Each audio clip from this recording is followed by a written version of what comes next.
one more minute. Everybody's ready. Yeah.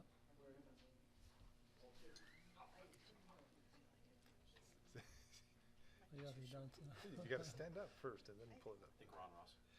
I think we are too. Good evening. I'd like to call to order the Fridley School Board Business Meeting for Tuesday, November 21st, 2023 at 7:30 p.m. If you wish, I invite you to stand and join us for the Pledge of Allegiance. I pledge allegiance to the flag of the United States of America and to the republic for which it stands, one nation, under God, indivisible, with liberty and justice for all.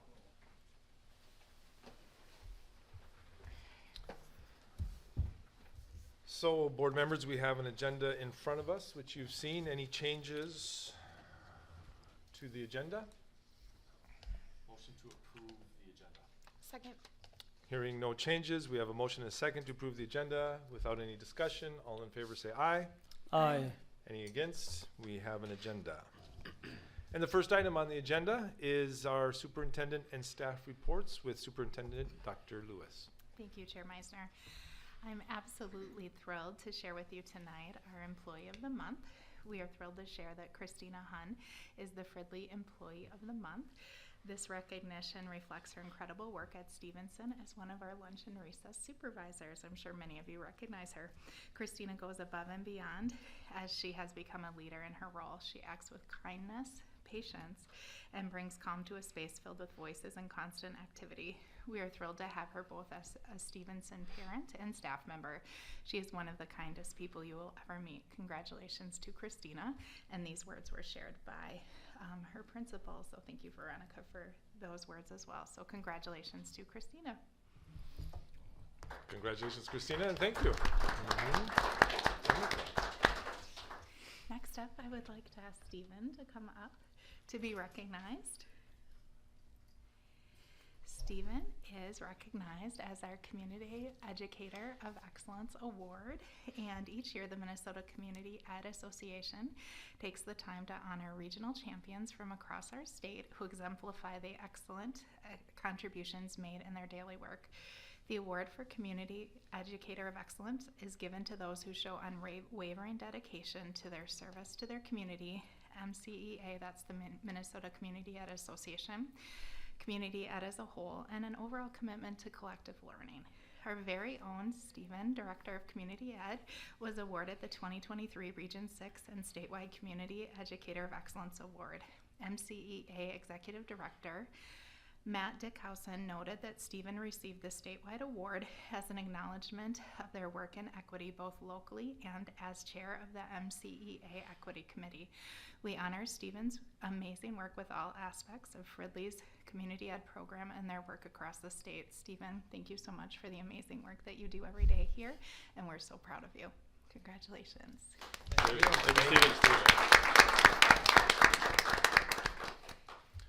And Stephen, just a note from the board, we see all that you do and your constant attention to the community and the people you serve and the support you provide to the staff and to the board, and we just want to say thank you. Congratulations. Next up, I'm absolutely honored to honor our Lions this evening.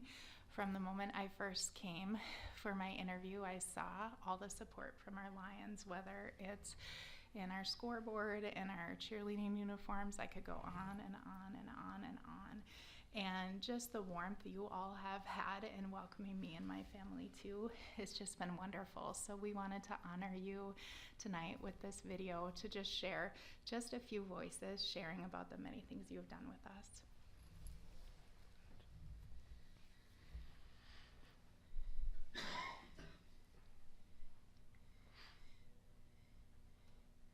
Hello, Fridley family. It's my great honor to highlight a group that does so much for our district out of the kindness of their hearts, the Fridley Lions Club. The Fridley Lions Club has contributed 70 years of service to the Fridley community. They have made an incredible impact on our district and the lives of our scholars. Since 2016, they have donated more than $400,000 towards scholarships for graduating seniors, school supplies and equipment, and so much, much more. Just as important, the Lions have also generously donated their time supporting district events each and every school year. Let's hear from some of our students and staff about the Lions and how they have made Fridley Public Schools a better place to work and learn. Thank you, Fridley Lions Club, for your donation to Fridley's annual Back to School Resource Fair. With your help and contribution, our kids were ready and excited to start the new year. We appreciate you. Thank you, Fridley Lions, for helping our girls' soccer team look nice and fresh with these new uniforms. Go Tigers! Thank you, Fridley Lions, for this awesome tennis ball machine. Thank you, Fridley Lions, for your annual donation of gift cards to elementary teachers so that we can buy school supplies. Thank you so much, Fridley Lions, for donating money to the social workers at Stevenson and Hayes Elementary School. Some of the items that we've used this money for so far this school year has been gas cards and winter clothing items. This money is going to go such a long way, and we cannot thank you guys enough. Hey, Fridley Lions, thank you so much for the new mat. As you can see, the kids are definitely enjoying the new mat. Thank you so much again for everything you guys do for Fridley. Thank you, Fridley Lions, for the new amazing scoreboard. You really knocked it out of the park. Hi, Fridley Lions. On behalf of the Hayes teachers, I would like to thank you for your generous gift card donation over the years so we can buy school supplies. I was a childhood friend and colleague of Krista Holm Dorcas. This is a great way to honor her spirit and passion for education. Thank you, Fridley Lions, for grilling and selling hot dogs at our homecoming football games every year, and most importantly, for all the support you provide to our sports and activities at Fridley Public Schools. Go Tigers! Thank you, Fridley Lions, for all of your support for our annual Scholastic Achievement Banquet at Fridley High School. Your generosity in giving thousands of dollars annually to our graduating seniors has been a tremendous support for not only our seniors, but for our school and community as well. So again, thank you, Fridley Lions, for all of your support. You make an incredible difference not only in the community, but for our school. Thank you. Allow me to say it one more time on behalf of everyone at Fridley Public Schools. Thank you so much, Fridley Lions Club, for your continued support and generous contributions to making our district a world-class community of learners. You rock. Please come to your feet. Give a warm and heartfelt applause to these thoughtful, caring members of our community, the Fridley Lions Club.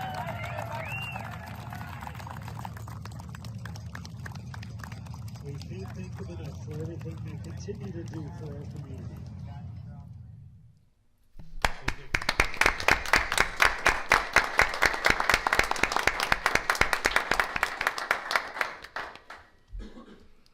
All right, board members, if you have any comments.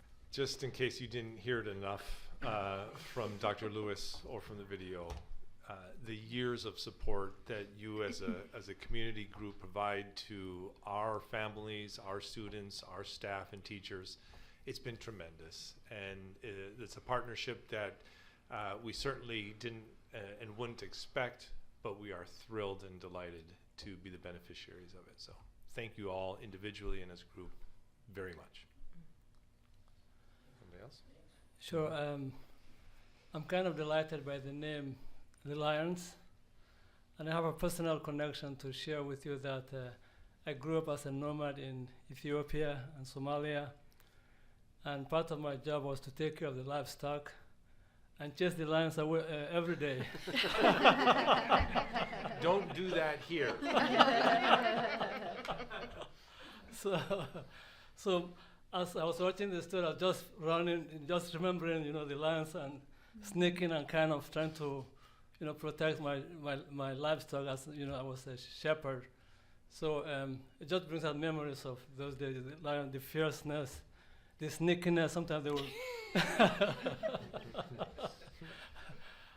And some of the skills that the lions use to deceive us was they will come, when they want to attack the livestock, they will go against the wind. So if the wind is blowing this way, they will come from the opposite direction. And sometimes they will just lay low on the grass that you will not even see them. So when the poor sheep comes, then they will just attack it. So So it just, brings back memories to me. So I'm so thankful to all of you and your leadership and your support and for shepherding, our children here. So I don't know if any of you have seen a real lion or chased a lion. I don't know. I think that's the analogy is interesting. Abdi Islam had mentioned, lions will sneak and lay in the grass and kind of sneak up on you and not try to get noticed. Some of the things that you guys do don't get noticed, right? And I think that's intentional on your part.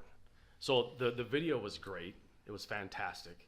But if I'm a betting man, and I am, because I fully support the Fridley Lions Club pull tabs,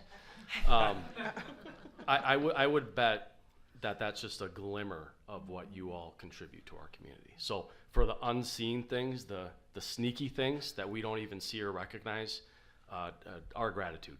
We could not be in this position without the Fridley Lions. Our community would be significantly different and not in a good way. So thank you. Thank you. Yes, Scott. Mayor Lund? Ms. Mayor Lund. So, it's okay with the line president, I'm going to interject a Wait, couple quick comments. Did you guys appoint him as a speaker, or did he just volunteer I can't himself? go without. Yeah, I was trying to avoid seeing him, and He went It's all against the positive. wind. It's very generous of the board and the school district to recognize the Fridley Lions. I just want to share with you, they're the gift. The Lions are just the gift that keeps on giving. Mm-hmm. So we're happy for that and proud to be able to give the money that we do. And I want to just say to the audience and to any listeners out there that we're a relatively small group, and we're always looking for a few good people to join us. You don't have to enjoy us from the outside. You can be a part of the Lions Club here, so just keep that in mind. Thought I'd get that out there. I don't have any membership apps in my wallet, but we can surely get you one. So thank you. Thank you so much. thank you, Scott. So I think I'll try to join maybe after I leave the board. So just show me the way to join the Lions. I can be part of the team. Well, let's Yeah, join it's- together then. We can both do it. And then We're you more than can happy give to. Mike a ride because he needs to get to the meeting. So I like where this is going. Dave, yes. I'd like to thank you all, Dr. Lewis, the board as well, and we don't, like you said, service is just what we're supposed to do. So we don't go out and do this because we want recognition. We do this because it's the right thing to do for the community, and we're very happy. As I watch this video and I recognize kids and teachers that I've known for a lot of years, and to know that there's a direct impact for them is just why we do what we do. And I guarantee you we will continue to do this moving forward. So please think of us when you need help, because that's what we do. So thank you. Thanks, Dave. Thank you, Dave. Yeah, given, it's an upswell of support from the community that created Lions in the first place. And my Lions story is not nearly as dramatic, but my father was a charter member of the Lions in Carleton County decades ago. And they've always been a part of my life, and he was always going to the meetings as well and supporting the community. So it's just neat to see how the Lions represent kind of a pinnacle of crystallized support and service from the community to the community, and in a more broad sense than even from the school. That's a wonderful thing. Thank you for all you do. Thank you. Thank you. Anything else? All right. Okay. Well, that was fun and lovely. That's always the best part of the agenda. Now, the much less interesting and engaging thing. There's more. Yes, and there's more to come in the good stuff, I guess, or on the superintendent's staff report. Yes. Okay.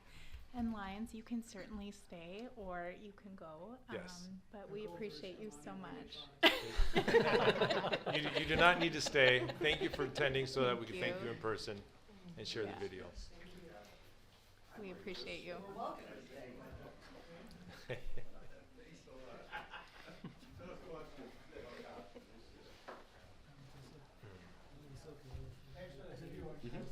Thank you so much. Thanks for Thank coming. you. No, All right, now we'll transition to our annual report. This will be something that we'll bring to you each November here as we move forward. The information in the annual report is not something that's meant to say, you know, we have problems in our school system. It's to say with transparency, here's what our current realities are. And as we move into budgeting, strategic planning, 5-year planning, all those pieces, this is information that's critical to inform how we make decisions. So I just want us to have that spirit as we look at this tonight. This is not about that we are seeing that we have areas that we're not doing well. It's just about how can we look at this as a whole in our district to really see how we can make improvements. So that's the spirit that we bring this information with you. Dr. Bodie is going to do the academic portions here after I talk about our demographic information. So you'll see here the student enrollment for the past 10 years. And this year we're at 2656, and then Fridley has seen as high as 3145 and 1718. We are not unlike many school systems in Minnesota as well as across the nation that we just haven't recovered the same level of learners that we had pre the pandemic. So while our numbers are lower than we have historically seen, that is a reflection of the broader scope right now in public school K-12 education. One of the pieces too I wanted to share with you is who are our learners when it comes to various demographics. And you'll see that Fridley has had pretty significant changes over the past 10 years. I had wanted to pull this back to 2000. Unfortunately, we don't have the data, but even in the 10-year period that you'll see here, you'll really see how much more Fridley Public Schools has become racially diverse just in the past 10 years. The reason that in 12-13 we're registering as 0, 2 or more races was not because we didn't have students that identified as that, but rather the state and our district didn't track in that manner. It was typically that, for example, my children would either be white or black. There wasn't the option to be 2 or more races. So that's why you're seeing that data look differently than you see in the 17-18 poll and the 22-23 poll. Then as we move down here, you will see just the graphic depictions of our students. I want to take some time here on this open enrolled into Fridley slide. There are some myths that I just want to make sure that the board calls attention to that and we call attention to publicly. I have heard that Fridley loses so many more students than we actually gain through open enrollment, and you can see that's actually not true. Also, just with respect, when people think of open enrollment into Fridley, the comments that I've heard, which we are so thrilled to be a part of Northwest Suburban, is that that's what people think is only our enrollment, and that's actually not true. So you can see our largest district that we get open enrollment from is actually Columbia Heights at 306 students. So you'll see we have 1,294 students who are coming into our district, which is just under half of our enrollment. So that's a pretty remarkable number of families that are choosing us not as their resident district. They want to come to Fridley. They want to be a part of us. So I think that's something that we need to celebrate and we need to elevate much more than we actually have. I wanted to drill down here too on residents going elsewhere. I'm sorry, I wanted to pull up, I don't think I embedded that document on City of Fridley students. Is it further down? Okay, I'm going to ask Lori to actually advance this here. So sticking with our open enrollment, those 1,294 students, 232 of those are City of Fridley students. So If you think about Anoka, Hennepin, Columbia Heights, Spring Lake Park, those students, again, are zoned into a different school system, but they're City of Fridley students. And I'm proud of the fact that they choose us as well. Thank you for that, Lori. Then, as we look back up, these are residents going elsewhere. Again, there's a narrative here that I just want to make sure that we're all cognizant of. We have comments about hundreds and hundreds and hundreds of students being sent to other districts, while we have 694 students going in total to other districts. That narrative about certain districts, that's just not true. So I just want to make sure that we elevate that. Our largest one that we see that we send our residents to is Spring Lake Park at 208, and they hold almost 30% of our pie. And then you'll see the other districts as well. I do want to elevate something specifically here at 916. 66 of the students here are in the ISD 916 ALC program. The ALC, their ALC is not in our district, it is in City of Fridley, so it is pretty convenient for students.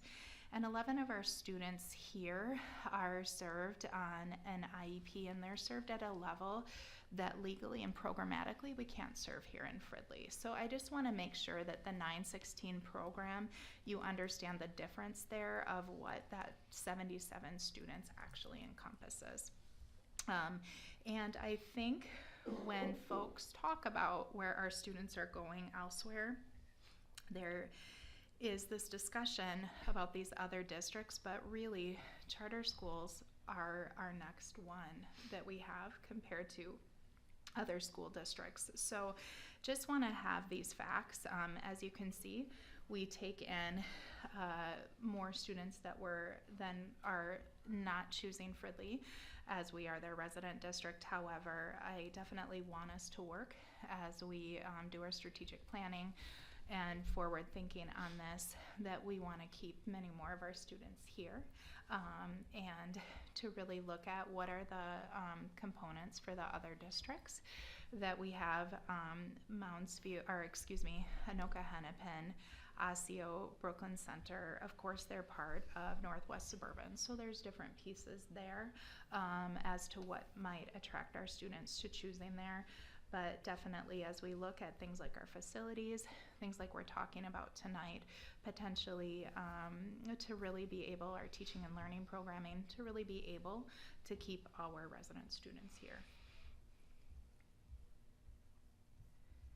Okay, our students qualifying for free or reduced lunch. You can see how this has historically changed over the past 10 years. I do want to say, I do not believe this 70% is accurate. So what I mean by that is direct certifications and our lunch forms, this is accurate, but I do not believe this accurately depicts our community. I was actually happy that we just dropped 5% because we have really been working hard because in best intentions with the free breakfast and lunch, that de-incentivizes some of our families to fill out those forms. So we've been really working hard in our buildings to get those forms. In fact, I told our administrative team, I said, I want to get calls that you are harassing our families to get in the forms. So, and this impacts our compensatory aid dollars significantly. It also impacts our Title I dollars. So just something that we're going to continuously work on to have that, and we want to be able to have the best programming for our students, and these dollars really help us to do that. I also, just in conversations that I have with various community members, when I talk about this demographic in particular, I have many what I would consider long-term City of Fridley residents that are surprised by this. So just something too for us to be mindful of as we do our programming is just the level that we have here of students qualifying for free and reduced lunch and experiencing poverty. Our special education numbers here are very much in line with national average. which is a good thing. Some districts you'll see 22, 23, 25%, and that says there's something wrong with or something that needs to be addressed within the district, and that's not something that's our case here. And here are English learners, very similar.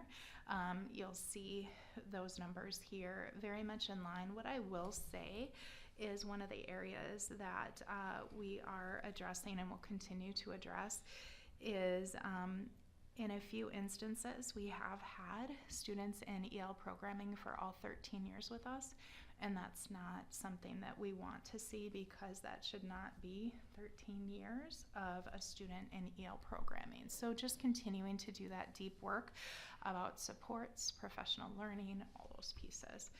But by and large, that's not the case with every EL learner by any means, but just wanted to make sure that as we move forward with our work, you're aware of pieces that we are continuously improving. Now it's my pleasure to turn it over to Dr. Bodie. We're not going to go through every single slide here for you, but he'll give you a really good overview here of where we are academically. Thank you. Thank you. Board Chair Meissner, board members, Superintendent Lewis. Yeah, so I will go through the academic pieces here. So we use a tool called FastBridge. It is our screening tool that we use in the fall, winter, and spring. For example, here we have our early reading FAST assessment is what it's called, and it's for our kindergarten and first graders looking at our literacy. And yeah, if you scroll down, thanks Lori, to the graph there, you can see the blue is the at or above benchmark, and the red is below benchmark, and so we have some work to do here. But I also want to point out, if you look at who is being more successful than others, and that's an area we're really diving into and really disaggregating our data, looking deeper into who might we need to support differently and what might that look like with curriculum and instruction and things like that. So, and I think what you'll see is the pattern continues to repeat itself, and we spent time during workshop week and during our leadership retreat this summer talking to our staff about the pattern repeats itself, and although maybe after the COVID years things were a little worse as far as test scores, if you go back prior to COVID, those patterns of inequity between groups existed at that time too, and it was kind of shocking when we went back and looked. It was like, yeah, this pattern's been here. So if you want to just scroll to the next one, this is the FastBridge. So it's a range of students here, grades 2 through 10. So it's a wide spread of this, but you can see here too,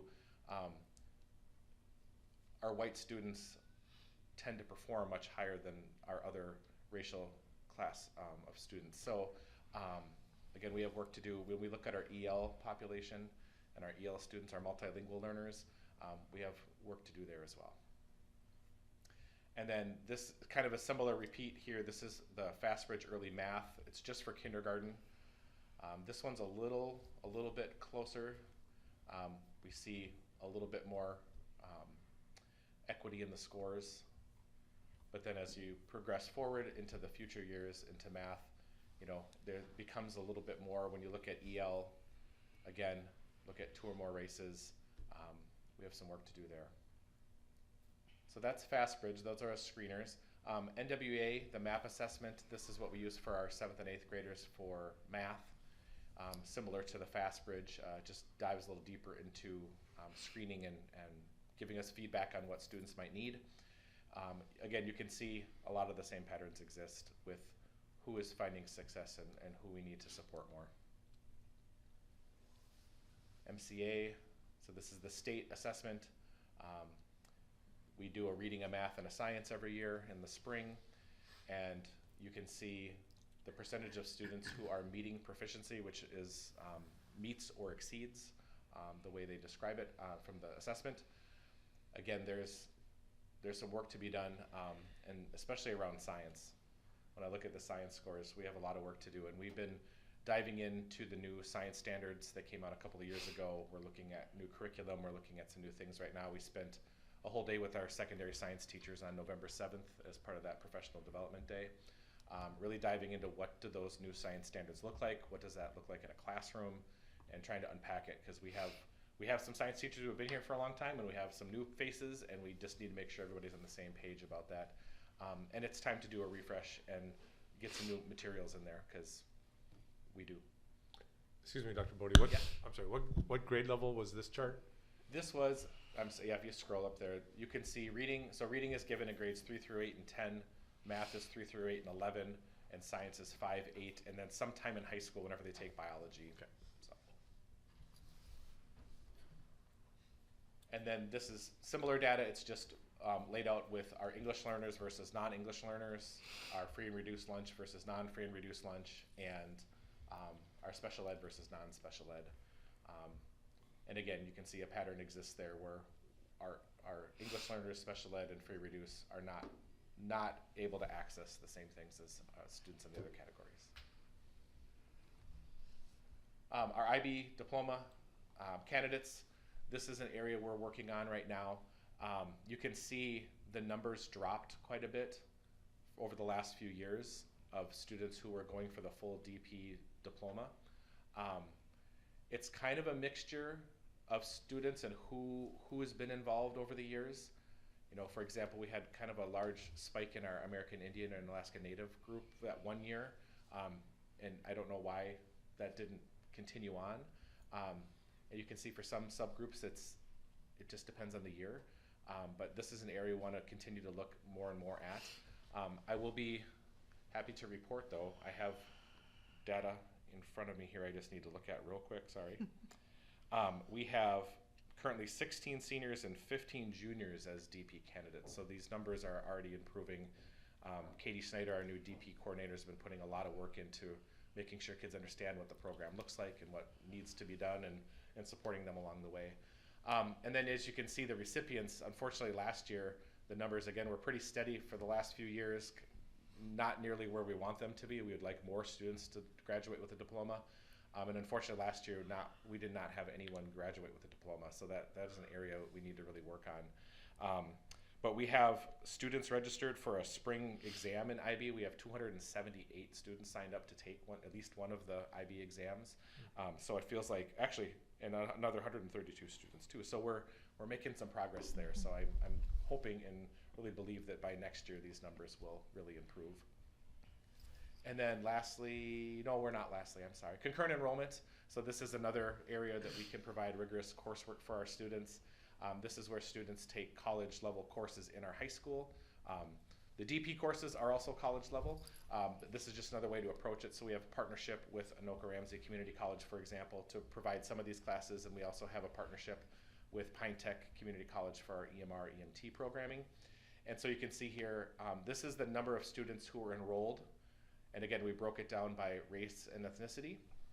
And you can see there's a bit of an imbalance here as well as far as the percentage of our students and who's accessing those courses, depending on the course. But if you look at overall the total students, it gets a little bit better. And then there's some historical data there from the past years to compare. But we are seeing a trend where more of our Black or African American students are accessing these, and that's another one of the data points that's in the Achievement Integration Plan too.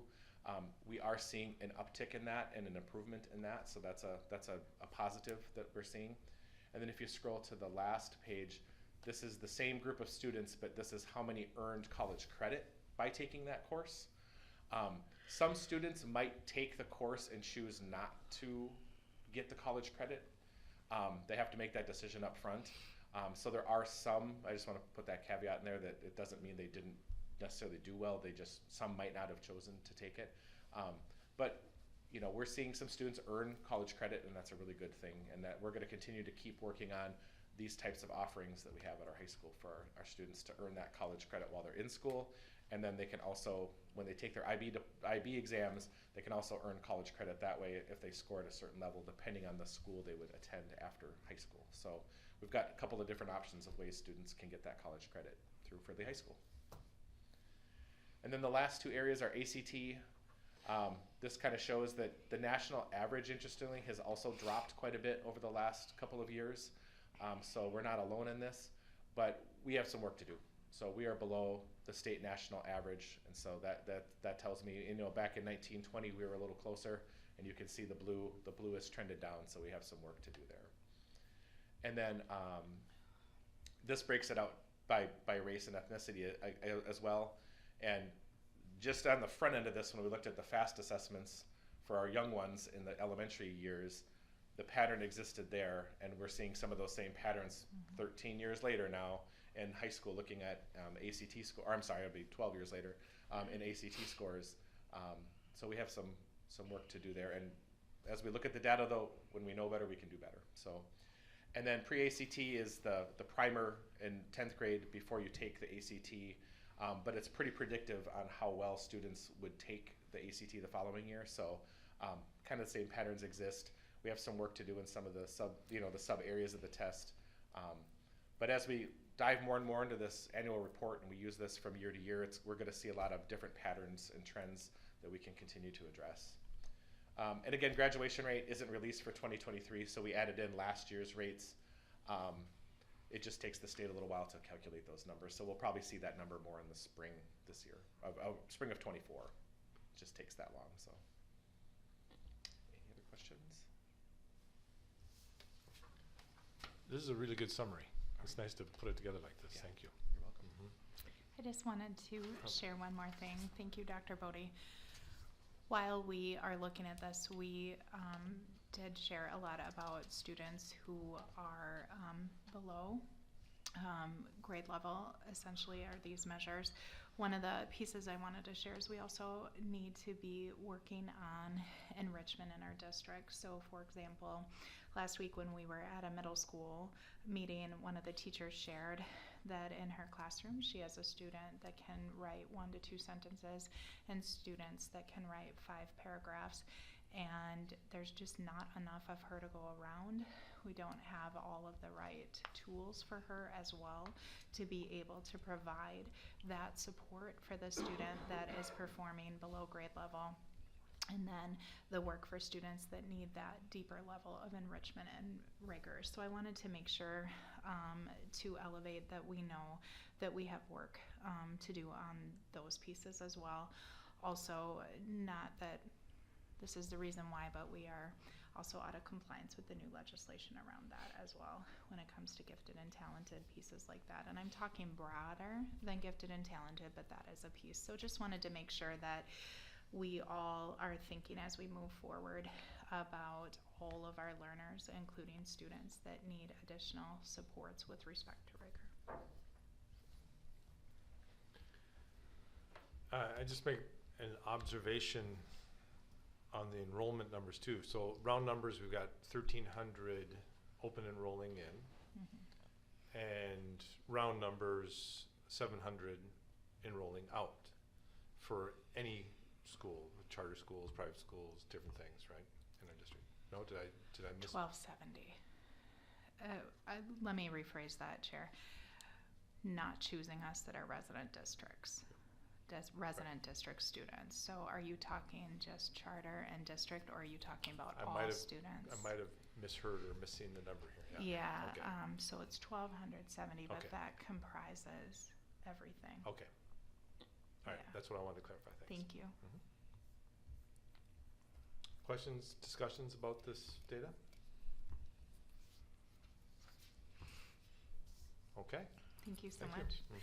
Next, just a very brief update here on our strategic planning. As you know, we are working on that with our teams. So we have many processes that we're going through and steps, but we are really working to take and honor the work that has been done last school year, and then really drill down and see what who are our stakeholders that aren't represented in our feedback, our input, and then doing the build outs here just talks through the different steps in the strategic planning process. So Fridley does not need to do all 8 steps because of the work that's already been done.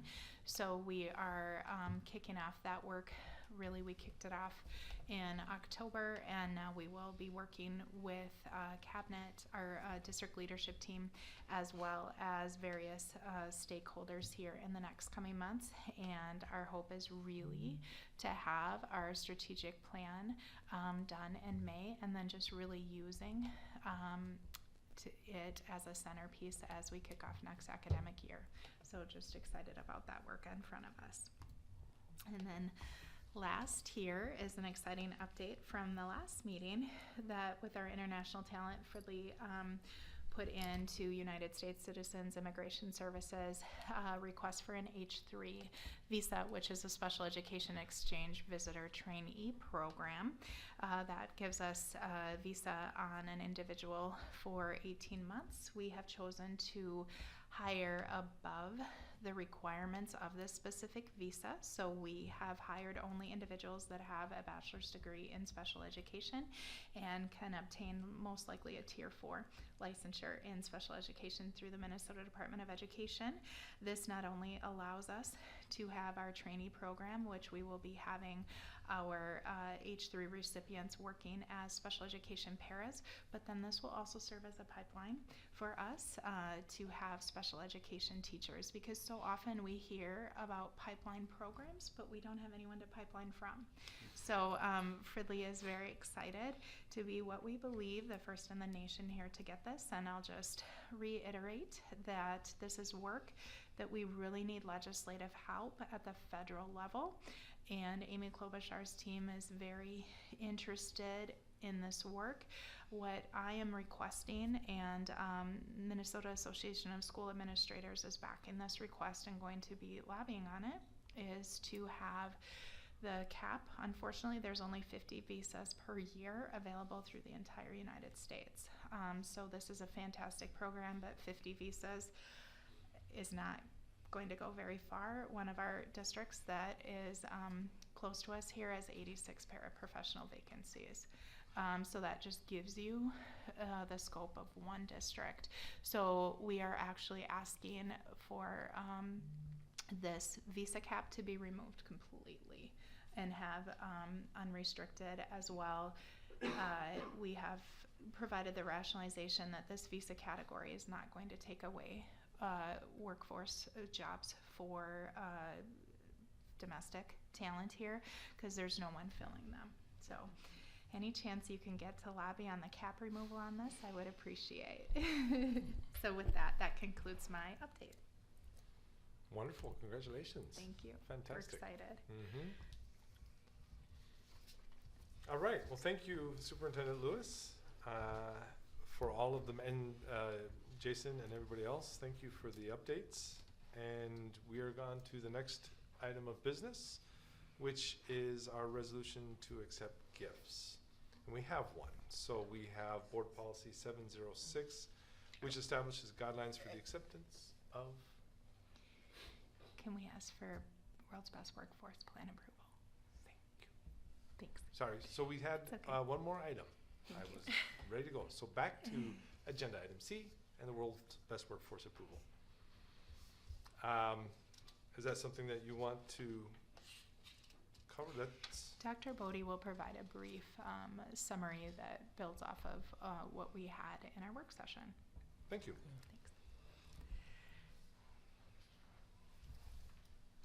Right. Board Chair Meisner, board members, Superintendent Lewis.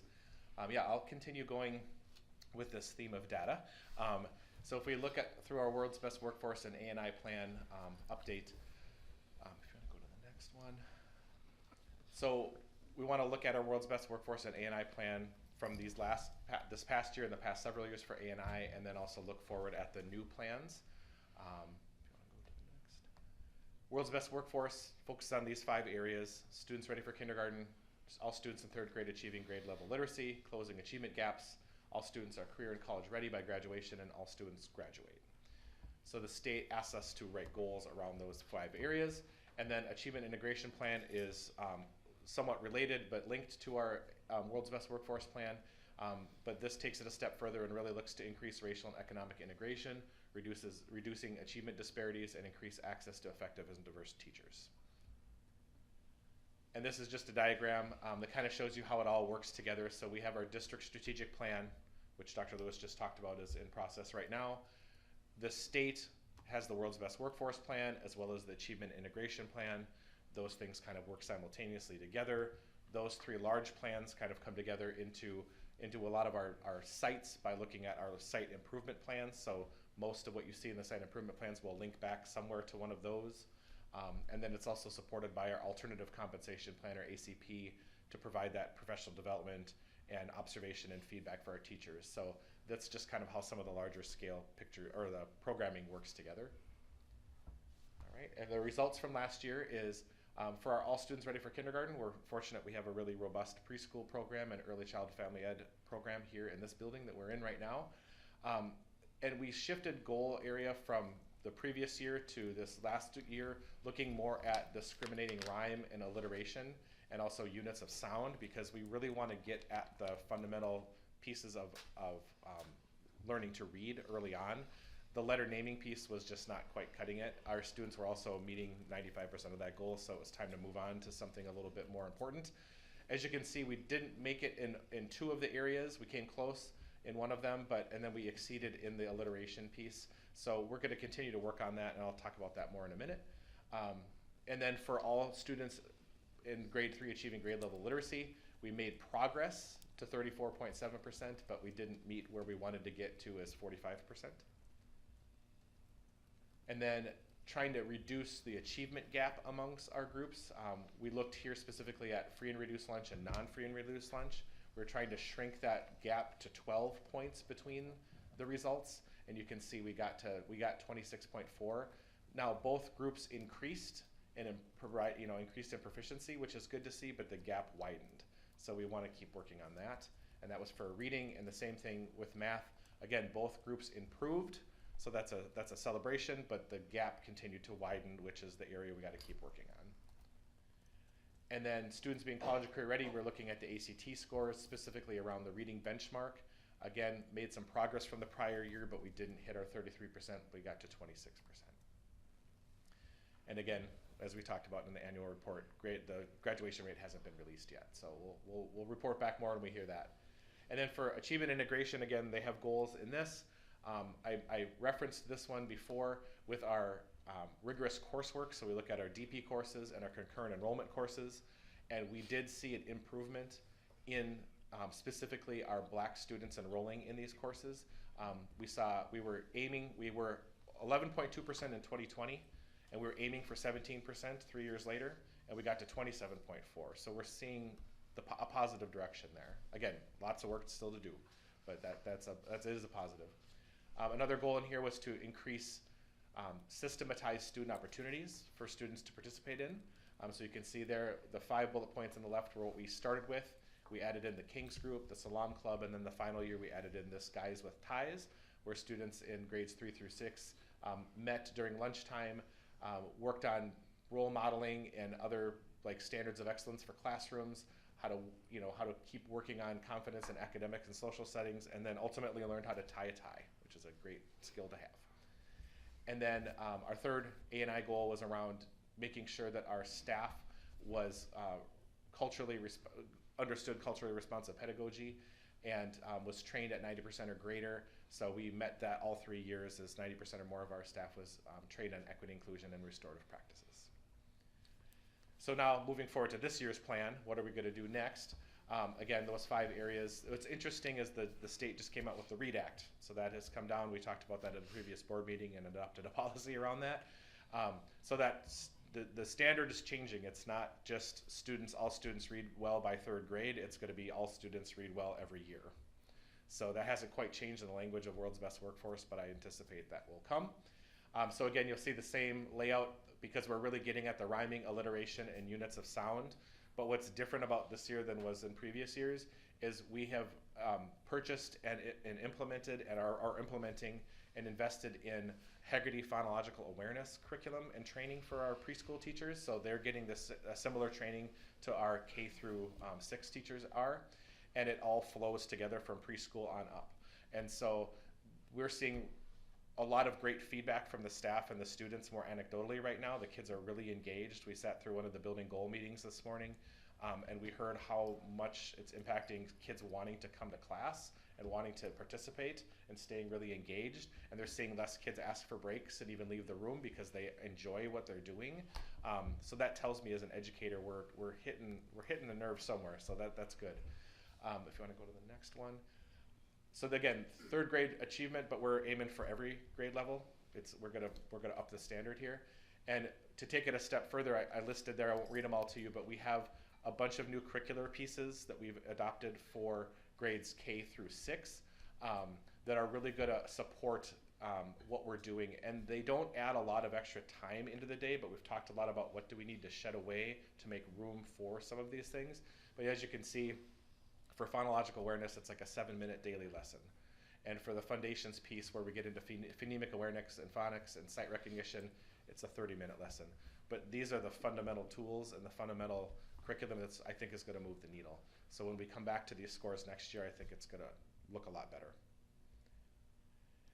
And then we rewrote this goal to look at that achievement gap again, but again, diving a little deeper into looking at the group a group we may want to improve versus the group in that same cohort that might have performed the best. So as you can see, we're looking at our black students in comparison to white, Hispanic, Latino in comparison to white, and then down the line EL versus non-EL. So we have a group and a counter group just as comparison. And what we're hoping to do in all those cells is to reduce or decrease that gap by 20% each year. That's what our aim is in this particular goal. And like I said, the literacy strategies are going to really help us. And then when we get to students career and college ready, we're kind of shifting a little more looking at the high school level now, but we're looking at the ACT score as a measure to do that. And we want to improve that college readiness benchmark, college reading benchmark from 26 to 36%. We're going to continue using those fast A reading screeners and continue to dive into that and how do we make sure kids are getting the interventions and things they need at the high school level still. We're really taking a bold step with refreshing and bringing in new training around school-wide AVID. We've heard a lot about AVID elective, and that's been really strong, but there's some great strategies called Wicker strategies within AVID that if we can work with our teaching staff to just implement those with fidelity across the system, we're going to see some movement, because Wicker stands for writing, inquiry, collaboration, organization, and reading. So those are the strategies that are embedded for more of the secondary level. And then we also are partnering with Equal Opportunity Schools, or EOS as we call them. I know Dr. Lewis has worked with them in the past, and their goal is really to come in and help us break down those barriers, look at our data, and figure out where can we increase our access, opportunity, and belonging for our kids. So we just started that work with them, and we're in the process of data uploads with them right now to kind of create the visualizations that they're going to work with us on. So I'm excited for that work for our high school. And again, we're looking at graduation rates. I think 2% is a normal, a pretty rigorous yet attainable goal for us to get to, and we'll know more when we have that graduation rate come out. And then the last part, A&I, 3 more goals. This relates back to many of the things we talked about. Specifically in A&I, we want to focus on our students who identify as Hispanic or Latino, and really just giving some extra attention, because that is the group that we aren't, from a racial ethnicity standpoint, aren't serving as well as we could. So that just narrows the focus for that particular goal for this, but it's all connected to all the other ones you're hearing. And then the next goal is looking at this future work connection. We want to know, are the efforts that we are doing in the district, are they increasing our students' understanding of what they want to do beyond high school? So we're using this short assessment, and we have some historical data on that to track whether we're making any impact on that or not. And lastly, so that's a little bit more about what that looks like and the 4 questions that are involved. And we want to move the positive responses to the 4 questions up as close to 4 as we can on average. And then the third and final goal is around developing our teacher equity. And when I look at Fridley, we're a beautifully diverse community and school system and school community. And we want to give our current students an opportunity while they're in high school to experience what it might look like to be a teacher, because we have a great and beautiful tradition of people coming back to work for Fridley. And so why wouldn't we do something more about that? And so we're working with the high school right now to have a concurrent enrollment course that would be offered next year for an introduction to education. So students will take that class and earn college credit. We'll add that to that list of all those other things in the annual report. And then build that out as far as opportunities then to do some work-based learning, to work in our schools instead of going to work down the road at the local fast food place or Target or something like that. Can we keep them here focusing on maybe a potential career pathway down the line for them? So this is the beginning of that process of this goal. So, and that'll do it. Any questions? Questions, discussion? All right, thank you. Thank you, Dr. Thanks, Bodie. Dr. Bodie.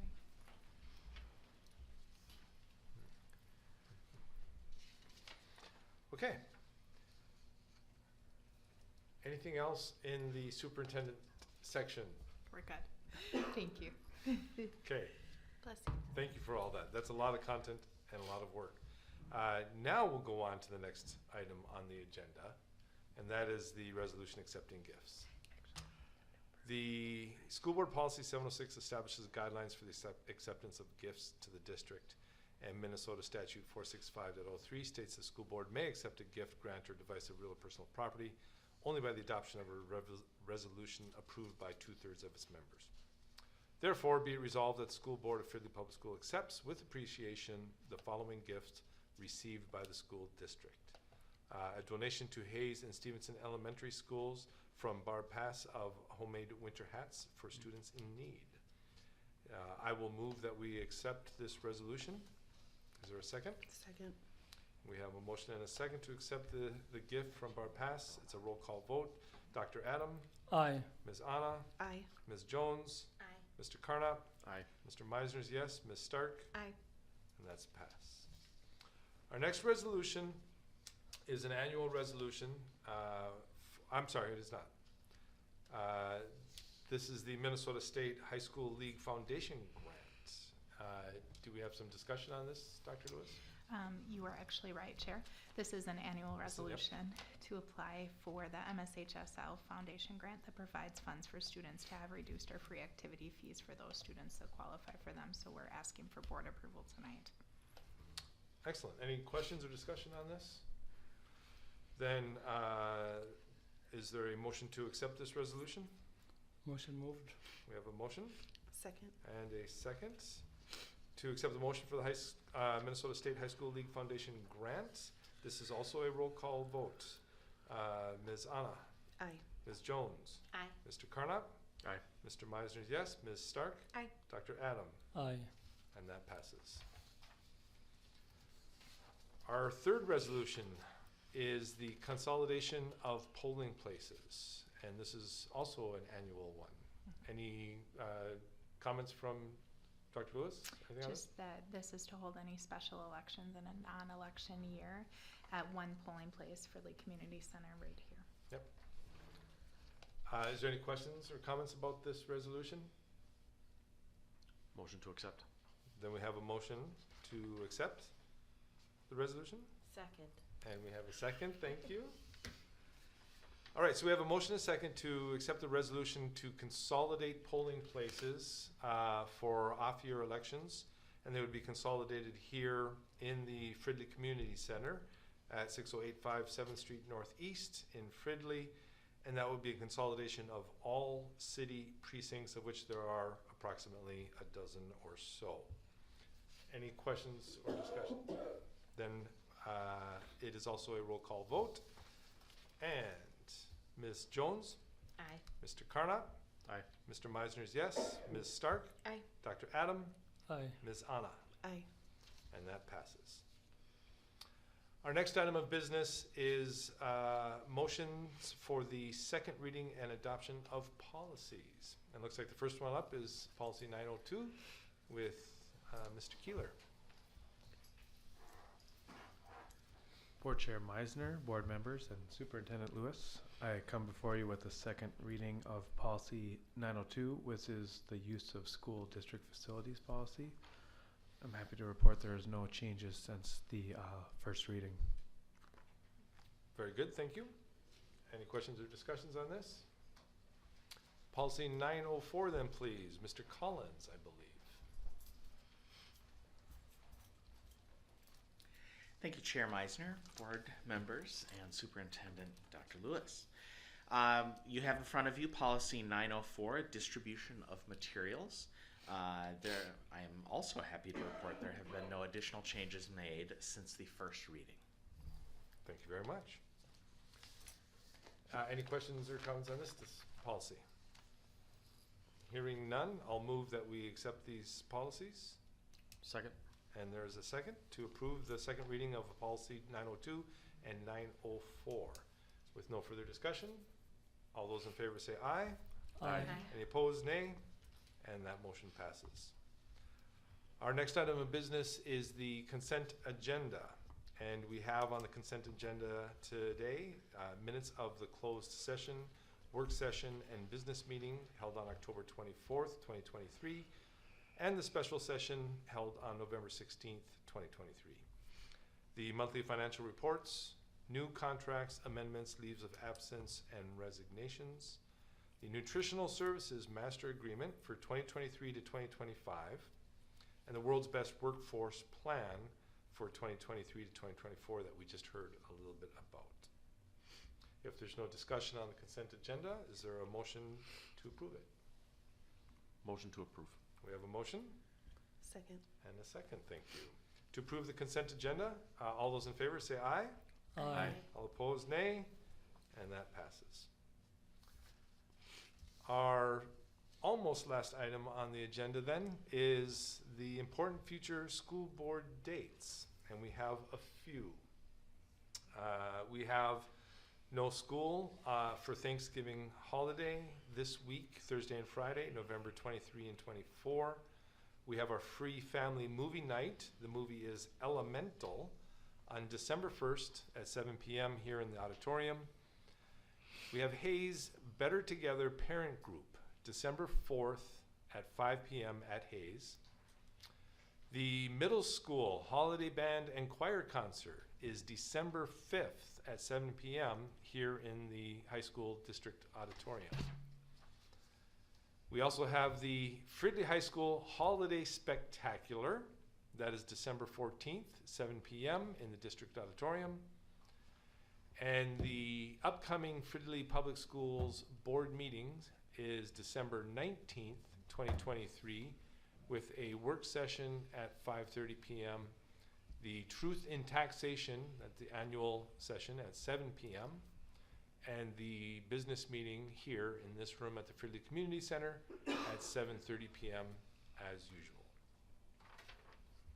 If there's nothing else from the board members, I would entertain a motion to adjourn. Motion to adjourn. Second. Any discussion on this? All those in favor of adjourning, say aye. Aye. Aye. All opposed, nay. Thank you very much, everybody. Thank you. Thank you.